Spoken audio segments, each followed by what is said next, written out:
De todos os jogos que eu já joguei, tiveram apenas dois que ficaram marcados no meu coração. E hoje eu venho aqui para falar de um deles, Red Dead Redemption 2.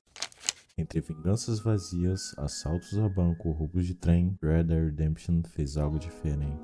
Red Dead chegou trazendo uma visão do Velho Oeste muito ofuscada e esquecida, muito disso dos filmes de ação de Clint Eastwood, como The Good, The Bad and Ugly nos anos 60 e 70, explorando somente vinganças rasas e caçadores de recompensa, como The Good, The Bad and Ugly, porém em contrapartida atualmente temos filmes que exploram esse lado sombrio do Velho Oeste, como Django Livre, Harriet e O Regresso, todos ótimos filmes, recomendo que vejam.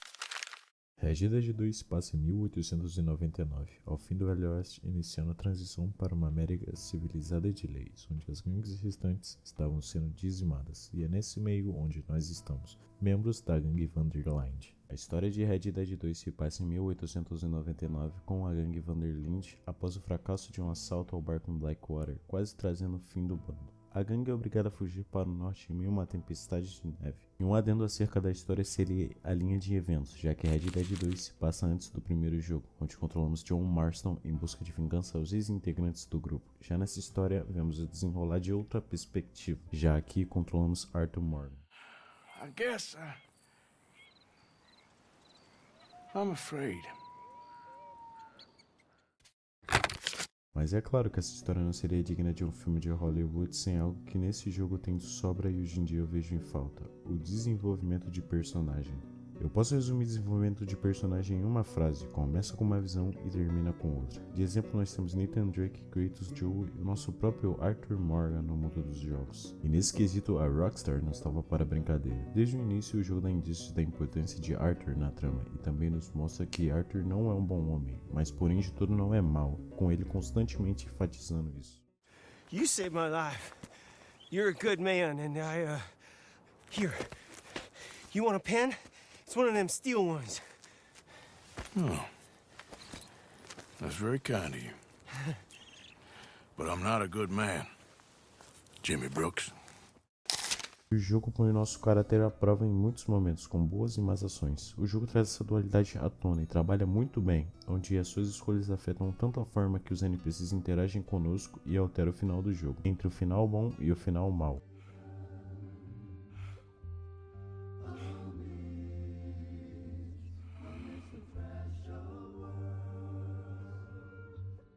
Se você acha que a experiência Red Dead será parecida com todos os outros jogos da Rockstar, onde você vai ao ponto A, faz a missão, volta para o ponto B, como em GTA, Max Payne, Bully, entre outros, você está muito enganado.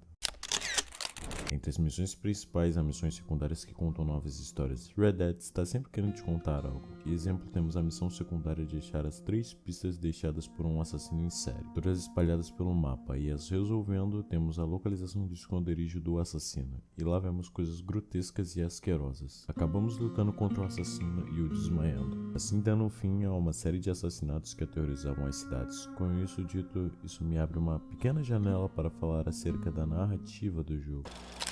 Um dos pontos do jogo que se destacam para mim é a narrativa. A narrativa desse jogo foi um ponto muito comentado sobre os jogadores, inclusive até atualmente, 6 anos depois de seu lançamento, reclamando que ela é muito lenta e vagarosa, fazendo até mesmo muita gente dropar o jogo. Eu acho que essa total vagarosidade foi essencial para introduzir e situar nós jogadores naquele mundo, contextualizando e introduzindo os personagens pouco a pouco, criando até um certo grau de empatia em relação aos membros da gangue, menos o Mike, esse é a maldade pura. E a lentidão da narrativa é tão importante que ela se dá o trabalho de desenvolver cada um dos 23 membros presentes da gangue. O prólogo do jogo, mesmo sendo odiado por muita gente, é essencial para entendermos tudo à nossa volta. Nós caçamos com Charles, resgatamos a série e salvamos o inconsequente jovem John Marston.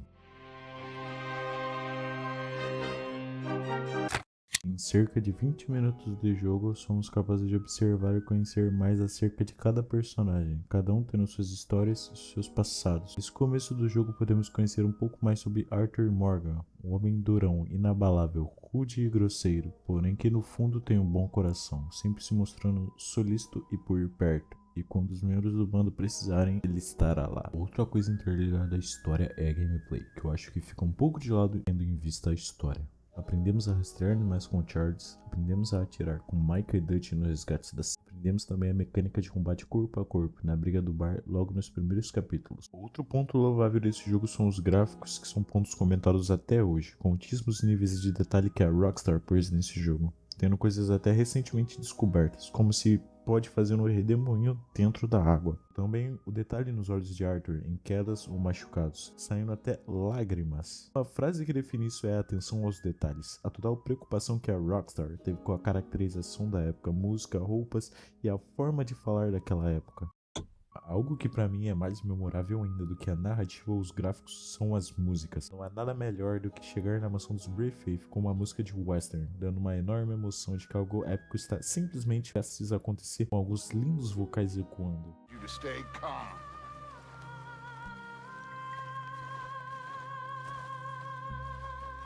Ou simplesmente tomando umas com Lenny no bar de Valentine.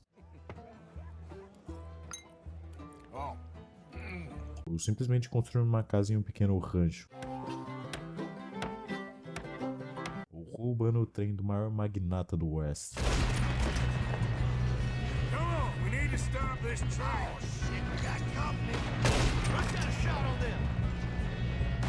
A emocionante e apreensiva luta do Arthur contra o Mike.